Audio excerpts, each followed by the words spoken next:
Welcome to Between the Shelves, the premier Save-O Library podcast. This is a What Are You Into episode, and this week I am joined by Tory. Hello. And Derek. Hello, hello. Thanks for coming back, you two.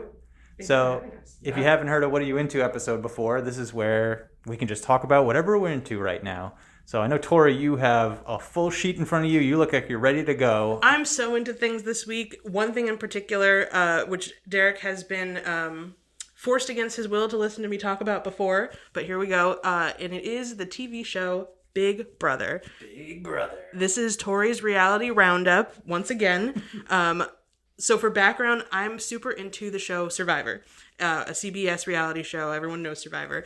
And I've always meant to get into the other CBS reality show, Big Brother, but there are multiple shows per week. There's live feeds online, and I always seem really inaccessible. But this season, Derek kindly informed me that one of a big fan favorite Survivor player, Cirie Fields, was going to be on it, so I knew I had to watch it.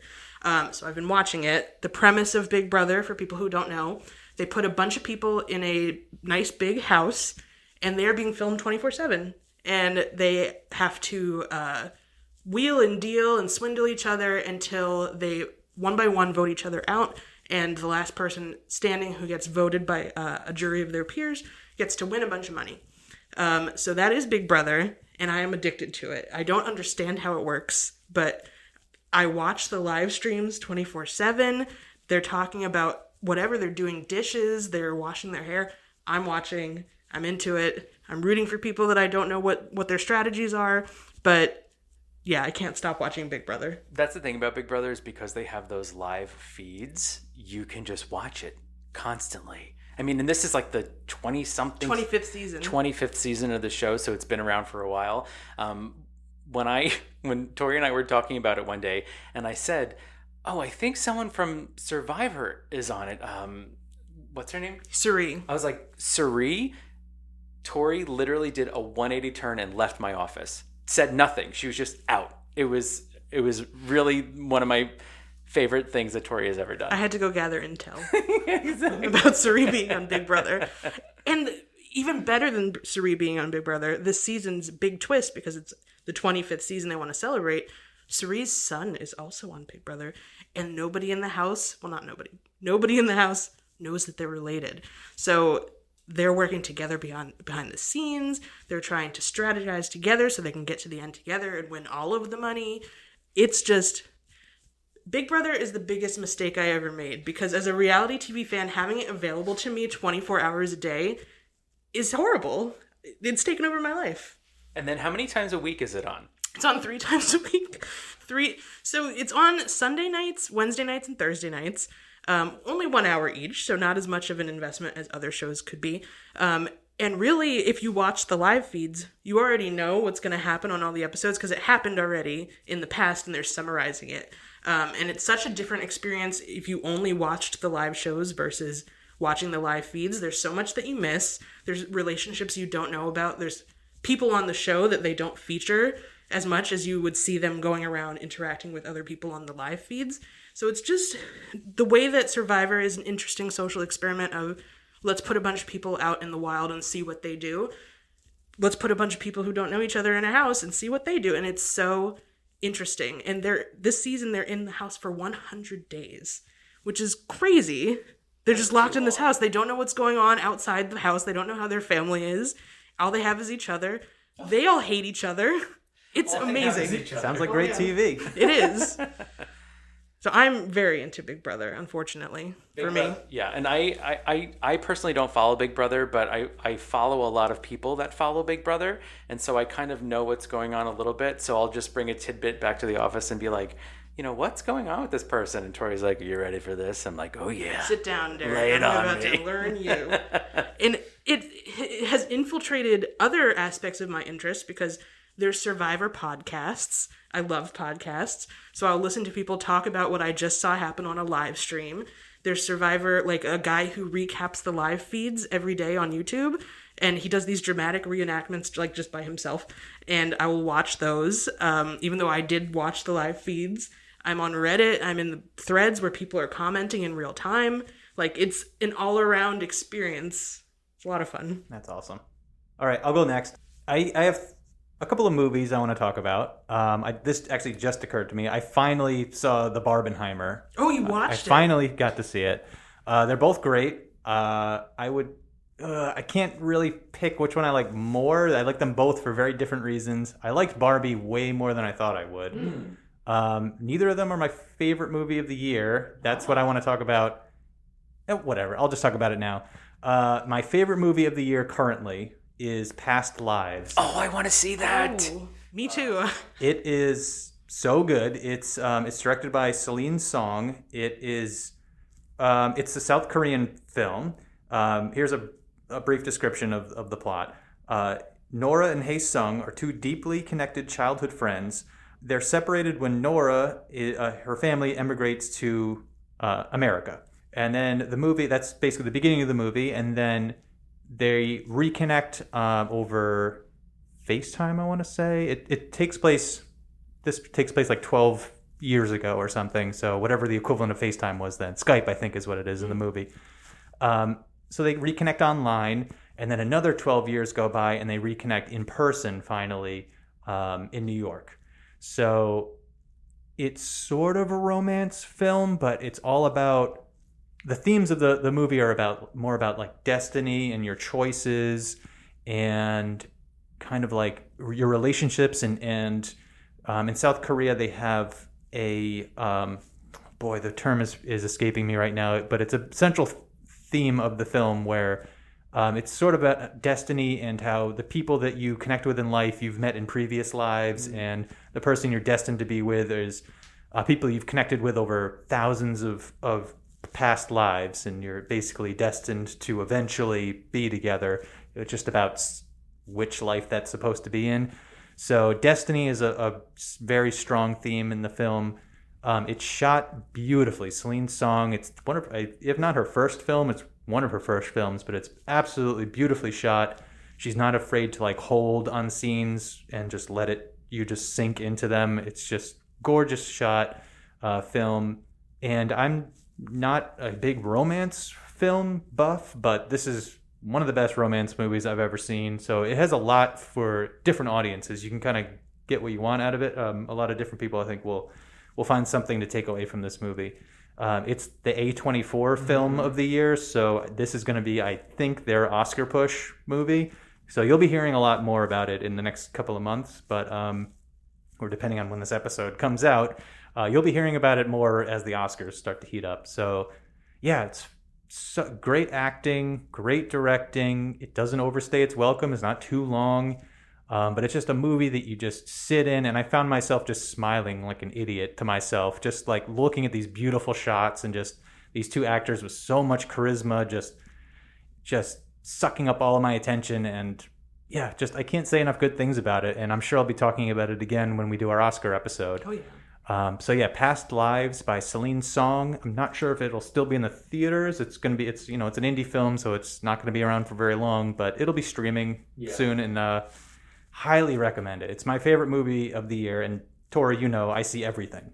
So I've seen like 50 movies that have come out this year, and this is currently in my number one. There's a few movies coming out soon that might knock it off the top of the mountain, but I don't know. This one's really, really, really good. It gets the Alex stamp of approval. You're a very discerning viewer, so for you to give it this much praise, I know it's worth checking out. Definitely worth checking out. A24 is such a strong studio. I mean, the things that they're putting out are so incredible. And I think for a while when I thought of A24, I thought of things like The Witch or Midsommar or Hereditary. But now with Everything Everywhere All at Once and now Past Lives, they're really showing that they do all genres and they do them really well. Yes.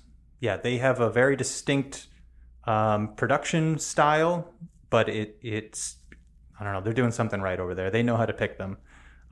So I think this is going to be their movie that they're putting all their marketing budget behind, because it seems like it's their strongest movie this year. And I mean, I loved it. So highly recommend Past Lives. Putting it on my to be watched for sure. Adding it right now. Hold the podcast.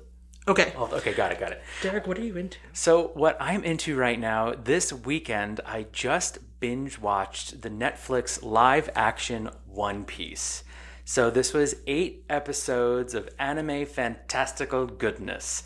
So this is based on the One Piece anime. I know you all had your anime episode. One Piece has currently, and it's still going, like 1,065 episodes. And they managed to condense the first 25 to 30 episodes into 8 one-hour live action episodes on Netflix. So it just so happened that I had watched, you're like, oh, the live action's coming out. Let me try and watch the anime. And, you watch 30 episodes and you know that there's still over 1,000 to watch. You're like, okay, well, I put not even a dent in this. But luckily, the episodes of the anime that I watched covered the arcs that this covered. So I felt good, like nothing really got spoiled. This was the most fun I've had watching something in a really long time. The cast is full. I mean, there are 5 main cast members right now that make up the Straw Hat crew of the Straw Hat Pirates. And these people are so flippin' charming. They are just like oozing charisma, and you just love when they're on screen. I realized I was having so much fun. I was sitting in a chair in my living room and I had a cup of tea in my hand and I just had a grin on my face. I looked like I was from that horror movie Smile. I was just like, yes, more. And I was just so happy. They're just, when they say like they're just chewing up the scenery, they are living in these characters. They're having so much fun. The fight choreo is phenomenal. The costuming is so great because it's loyal to what you see in the anime, but they made it a little more real life. They stick pretty truly to obviously the overall arching theme of our main character, Monkey D. Luffy, wanting to be the king of the pirates. And the beautiful thing about Monkey D. Luffy is that everything comes from a place of good. So you're not watching an evil pirate. You're watching this young guy that just wants to be great and wants to help people and wants to do it with his friends. And of course, there's always that fun thing of collecting the friends throughout his journey. It's just him at the beginning, then he meets one person, then he meets another person, and he puts the crew together. And this group of people, oh my gosh, you could just tell Netflix invested so much money in this thing. I got that impression. Holy smokes, the ships that they're building, the huge cast, because it's not just like a couple of pirates on a ship. They're going to different islands. They're meeting different groups of pirates. There's a whole Marine Corps that exists. The wig budget must have been insane. Oh my gosh, the amount of wigs that are in this thing, the hair dye. But, oh my gosh, it was just so much fun. And I think even if you're not an anime person, there's just something about this story that is just so whimsical and fun. Like you could just lean into it, for sure. It's amazing to see how well this show is doing online and hearing you talk about it, because Netflix has not had the most success with their anime adaptations in the past, like the Death Note movie. I still haven't seen it because I'm afraid. Cowboy Bebop. So, they keep trying, and it's good that they finally have a hit. Maybe there's something to the universal popularity of One Piece that allowed it to be 1,000 episodes.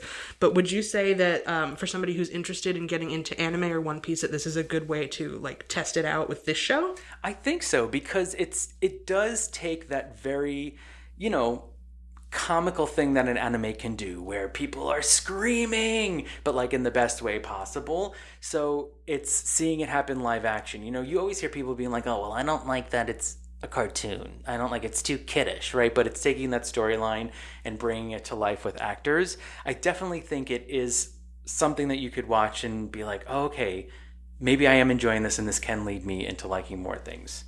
Very cool. Yeah. I've always been One Piece curious, but I've always been, Tori, you know this, and I've mentioned it on the podcast before, like I don't watch a lot of TV because I don't like things that don't have ends. And One Piece, anyone who's heard of One Piece or probably knows that it goes on forever. It's famously unending. Yes. So that's like something I'm very disinterested in getting involved in, because I don't want to just go into something that's that long, one, and it's still not even over. It's still going. It's still going, yeah. But maybe a show I could get into. So you recommend it? It translates well? It definitely translates well. And I mean, when you think of live action, I mean, the Dragon Ball Z movie always comes to mind, which was just a massacre, when they did that live action. This is so far from that. This is taking such care of the source material. The creator of One Piece was a big part of it. The cast themselves have such a respect for the work and for him that it just plays so well. No one is making fun of it in any sense. Do you know what I mean? Yeah. They're all completely respecting the work and believe in it so much and love their characters so much that it comes through on the screen. Okay. My friend Ben, hey, if you're listening, he gave it his 2 thumbs up too as well, and he's a big fan of One Piece, the show as well. So yeah, and I'm a person that just dipped my toe in the One Piece, realm. So if someone who is a loyal fan of it gives it the 2 thumbs up, that is high praise. Okay. The Ben seal of approval. The Ben seal of approval. I got to watch it now. All right, Tori, do you have anything else you want? I do. Because this is Tori's reality roundup, I was actually suggested to talk about this. I said at work today, I was like, hey, everyone, what have I been into lately? And they said, oh, we know. And it is a show, another show on CBS called Superfan. And I would not say that this show is good, but it is a lot of fun. The whole premise of the show is there will be a musical artist, and they'll bring them on, and they will pick 5 of that person's biggest fans, and the artist will curate a wonderful prize package, like signed instruments, and come to my concert and have a drink with me, like a really cool package for a fan, and then they compete to be the biggest fan and prove how much they love this artist. By doing trivia, they have to lip sync to a song at the end of the episode, and then America gets to vote. But the artists that they get on this show are so, the levels are crazy. So they had Shania Twain, who I know to have a rabid fan base, and it was interesting to get to know her. And they had the country group Little Big Town, popular country group. Last week was Pitbull, the rapper. Mr. And Worldwide. Mr. 305 himself. And just seeing the level of fandom, one of the Pitbull fans on the show, they have to explain at the beginning, why they think they're the biggest fan. And he said, Pitbull, I'm your biggest fan. I run your Wikipedia page. I have 2 Twitter accounts dedicated to you. And he didn't win the episode, but just seeing the lengths to which people take their fandom and then watching them be celebrated and then have fun on the show, it's a lot of fun, even if I don't care for the artist. And sometimes I come out of it like, wow, I guess I really do like Gloria Estefan. I mean, the rhythm got you. The rhythm. That one of the best things from the Gloria Estefan episode a few weeks ago was I learned through the trivia portion of the episode, the song "Rhythm Is Gonna Get You" was originally called and written to be "The Boogeyman's Gonna Get You," and that's why the lyrics are, "The boogeyman's gonna get you tonight." So scary, right? And she had a young child, and she said, my kid's going to be scared of this. Can we change this? So they changed it to "The Rhythm Is Gonna Get You," and it became a hit. So, it's educational. It's a celebration of fandom, which is something that I love. And it's just a weird show because why are people super fans of these specific people? I don't know, but I'm willing to watch them duke it out. And the lip syncs are always uncomfortable to watch in a fun way. I feel like that. And you have to do it in front of the artist. The artist is there. They always have a weird prop, like a feather boa or a fedora. No. Sort of to try to emulate the style of the artist in the music video. I can't stop thinking of how horrifying this must be for the artists. Agreed. But they always seem so genuinely touched by it. Especially, apparently Shania Twain is known for interacting really intimately with her fans. And she's like, some of my fans, I just know them personally. It do impress her much. They've got the look and the touch. But yeah, I don't know. It's just ridiculous. Redonkulous. All right, I'll continue. Derek, yeah. Yeah, I'll just really quickly talk about 2 musical things that I've been into recently. So the algorithm, the interwebs algorithm, it always gets you, much like the rhythm. The rhythm's gonna. So this indie artist showed up on my Instagram feed. Their name is Rosemary Joaquin.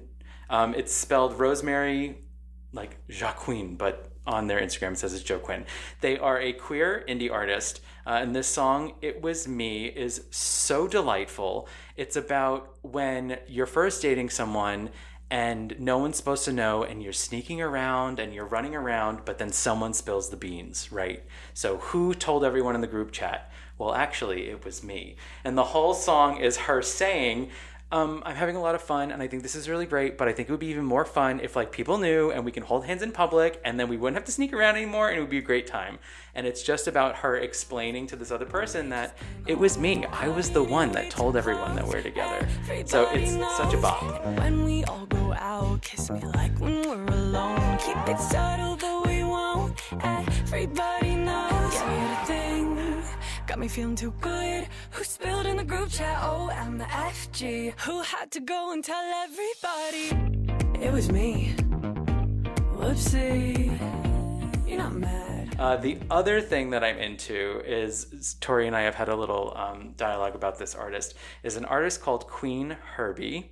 So Queen Herby used to be known as Carmen. So Carmen was a group that Queen Herby had in the early 2000s with her husband, Nick, and they are still working together under this moniker Queen Herby. But she now has this like guru empire sort of going. So the reason that I found her again was because she does aura cleanses on Instagram, which is like so my thing, right? I'm like, my husband walks in the room and I'm taking these deep breaths and he's like, what are you doing? I'm like, a Queen Herby aura cleanse, obviously. Get out. Get I'm cleansing out. my aura. Thank you. You're mucking my aura up again. I need you to leave and I need to watch this 60-second video again. So she also has a podcast, the House of Herby podcast, and she just released another EP called Housewife. What I love so much about what she does is that she does rapping, but she mixes it with this guru lifestyle. So it's all about like, you know, I'm living in myself. I'm being true to me. I'm meditating, you know, and it just is like this bizarre Venn diagram of like things Derek loves, which is like really strong female pop artists and like holistic spirituality. And it just hits both so perfectly. She's for really me. targeting you directly. She comes through my phone through Instagram and my aura is cleansed. She is the algorithm. She is the algorithm. When she sprays her aura cleansing spray at the camera, I feel it on my skin. His arm is wet. It's like Natasha Bedingfield unwritten. It's like, you know, releasing my inhibitions. It's feeling the rain on my skin. She's bringing it to life for me. The one thing I'm taking away from this episode and the K-pop episode that we've all done together is you two were both born in the right time. What would we do without the internet? I can't imagine. And I'm 1,000 years old. Excuse me, you know the most popular movie in the world right now that's getting the best reviews. Yes, I guess so. You're But an it's not. A24 fan. It's the slowest movie probably of the year too. Like if Barbie or Oppenheimer are your favorite movies, I don't know if you'll like this one necessarily. But together we have all media covered. We can Yes. bring you everything good in the media, movies, TV, music. We got you covered. All right, is that it? Do we have anything else? I think that's what we're Is that into. what we're into right now? That's what we're into. All right, great. Derek, do you want to plug your podcast? I would love to. If you can all give me a listen or a follow on A Bite of Podcast. My husband and I talk about all great things like movies, TV, and books. Auras. What's that? Auras? Auras. Well, he doesn't really do the auras. That's just me. That's just my little slice While of they're it. recording in his head, he's cleansing his aura. When we first started doing the podcast, I would make sure we lit a candle. So, you know, I'm just that guy. So you can check us out wherever you listen to your podcast. We've also started recording our recordings of us recording the podcast on YouTube at A Bite of. So check us out. Awesome. All right, thank you both again for joining me, and I'll make sure to add all the things we talked about in the show notes, so you can go check those out as well. Awesome. All right. Thank for you. having us. Thanks for listening. Bye. Bye.